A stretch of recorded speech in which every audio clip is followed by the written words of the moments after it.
Oke, kemudian kita lanjutkan ya. Biasa kalau orang pada saat kita belajar ya untuk membuat conditional statement ya, ya biasanya menggunakan if else ini ya. Jadi ini maksudnya gimana?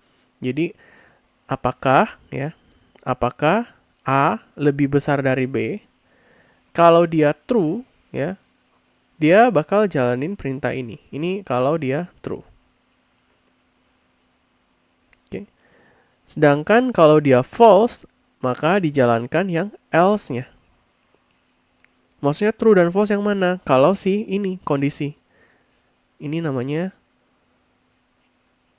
condition.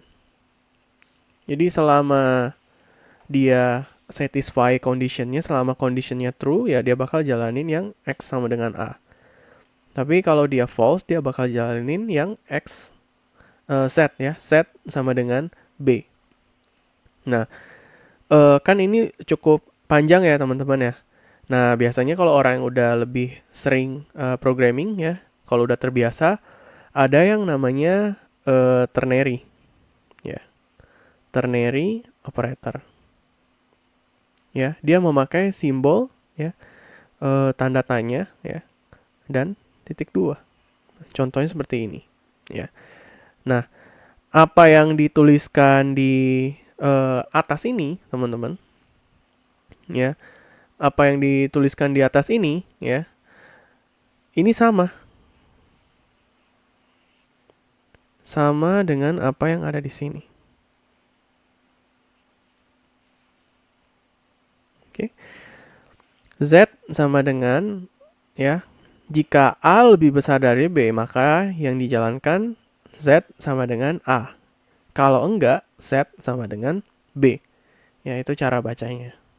Oke.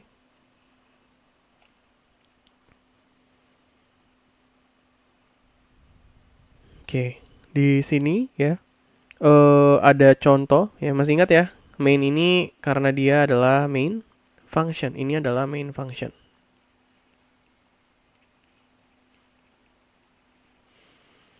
Oke, code-nya belum diinisialisasi, diskonnya 0, terus dia inisialisasi code sama dengan 1, discount sama dengan ya, apakah code-nya sama dengan 1?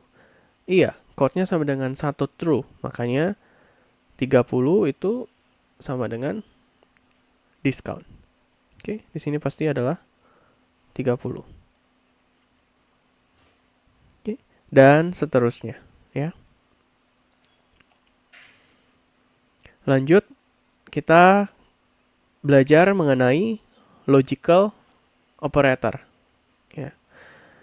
Nah, logical operator ini gunanya juga untuk melakukan perbandingan ya. Contoh ya, ini mungkin bagi teman-teman yang baru belajar programming atau yang dari SMA, ini mungkin cukup baru ya. Nah, teman-teman perhatikan, di sini ada A dan B ya. Perhatikan dulu kolom yang di sini. Oke. A ini true true, false false. B ini true false true false. Jadi ini hanya kombinasinya saja. Jadi teman-teman gak usah bingung loh. Kok kenapa bisa true dan true? Ini hanya kombinasi. Oke. Lanjut. Di sini ada yang namanya negasi A. Ya. Ini maksudnya kayak negasi A kalau di matematik ya, negasi A. Ini sama saja. Oke. Negasi A kalau nggak true, lawannya apa? False ya. Nggak true, false. Kalau dia false, dia true. Oke. Ini adalah negasi apa yang ada di sini. Kebalikannya. Oke. Nah, sekarang lanjut. Kita ngarah ke A dan B. Ya, ini dan. Ya. So, true dan true nilainya adalah true. Ya, jadi kuncinya itu kalau dia dan, semua semua kondisinya itu harus true dulu baru dia true. Kapan dia ada false, satu aja ada false ya, pasti hasilnya adalah false. Ya ini juga kan pasti ini ada false ya, berarti hasilnya pasti adalah false. Apalagi false dua-dua, ya hasilnya pasti adalah false. Paham? Ya, jadi kuncinya adalah harus dua-dua kondisi A dan kondisi B ini harus true. Baru outputnya adalah true. Oke. Nah, lanjut ada yang namanya atau ya. Ini atau. Oke. Nah, kalau atau salah satu true aja kondisinya pasti benar ya. Ini salah satunya salah satu true, outputnya pasti true.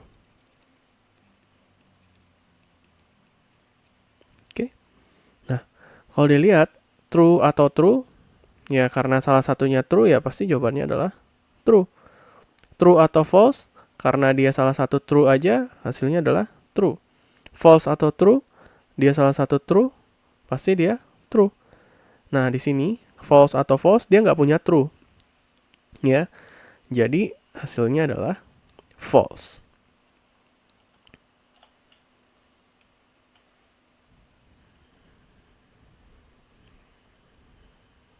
Oke. Ini hanya contohnya ya teman-teman ya. Teman-teman bisa explore sendiri. Lanjut, di sini ada yang namanya bitwise. Ya.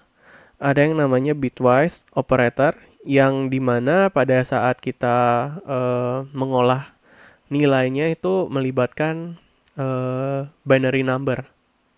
Ya. Oke. Melibatkan binary number, di sini ada AND, ada OR, ya, XOR. Oke, ada complement, shift left maupun shift right, ya. Oke. Di sini ya, teman-teman tahu angka binari ya, teman-teman ya. Jadi binari itu kan ada, oke. Yang pertama ini artinya 2 pangkat 0, yaitu adalah 1. Jadi kapan dia 0 ini berubah jadi 1, nilainya pasti 1. Ini berikut 2 pangkat 1, 2 pangkat 2, ini 2 pangkat 3, dan seterusnya. Oke. Jadi kalau dibilang A dan B ya, teman-teman harus buat nih ya. Kan A itu kalau dilihat di sini adalah dia 0 0 0 1 1 0 0 0. Kan 2 pangkat 0, 2 pangkat 1, 2 pangkat 2, 2 pangkat 3, 8. Oke. Terus 2 pangkat 4, 16, 16 tambah 8, 24. Benar ya. Oke. Kemudian B itu adalah 35 ya, 35. So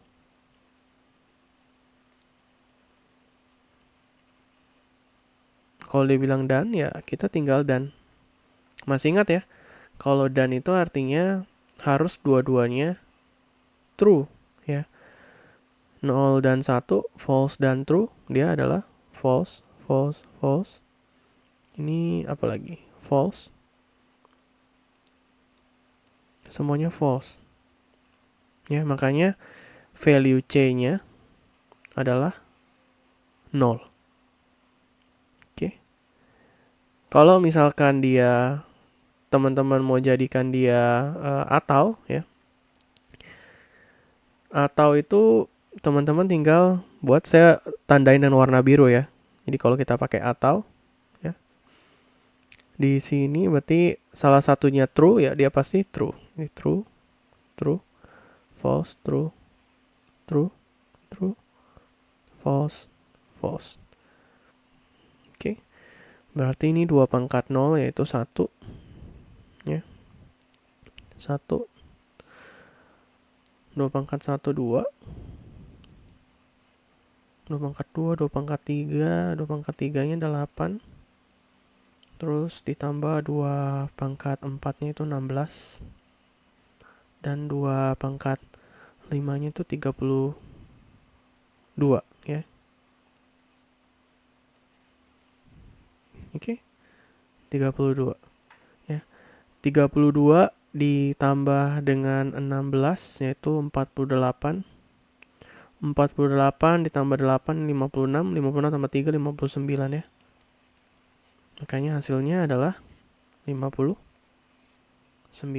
ya. Kira-kira gambarannya kayak gitu.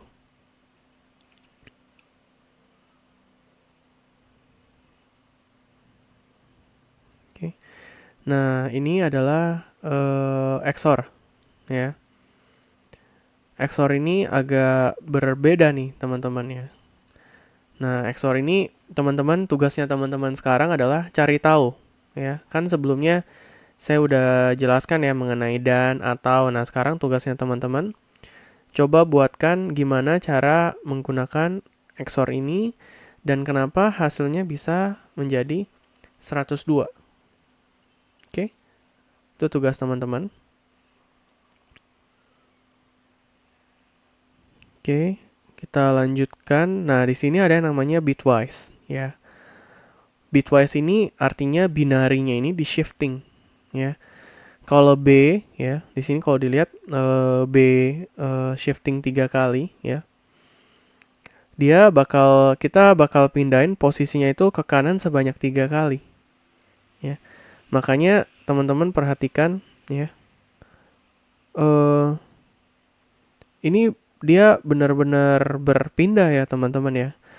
First shift yang pertama ini pindah ke sini nih. Semuanya berpindah. Makanya kalian lihat ini shift yang pertama. Kemudian di shift lagi 1 kali. Ya, dan terakhir di shift yang ketiga. Makanya nilainya ini adalah 9. Ya. Sama halnya juga untuk yang shift ke kiri. Ya, sama saja.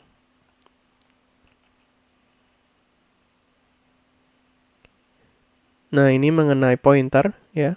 Pointer nanti kita bakal bahas di topik yang berikutnya ya, teman-teman ya.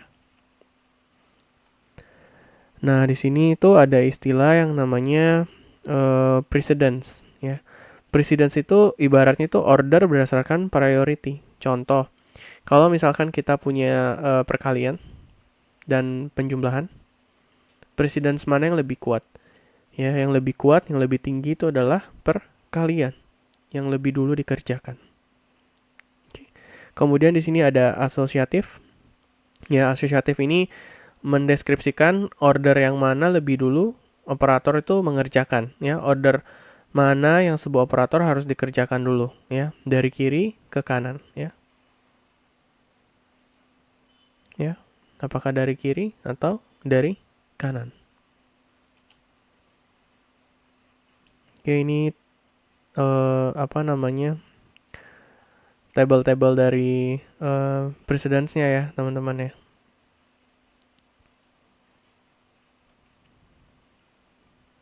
Oke, ini adalah contohnya ya, teman-teman bisa ekspor sendiri untuk precedence dan asosiatifnya. Oke, ini ada beberapa exercise ya yang teman-teman bisa cobakan sendiri langsung di bahasa programmingnya ya.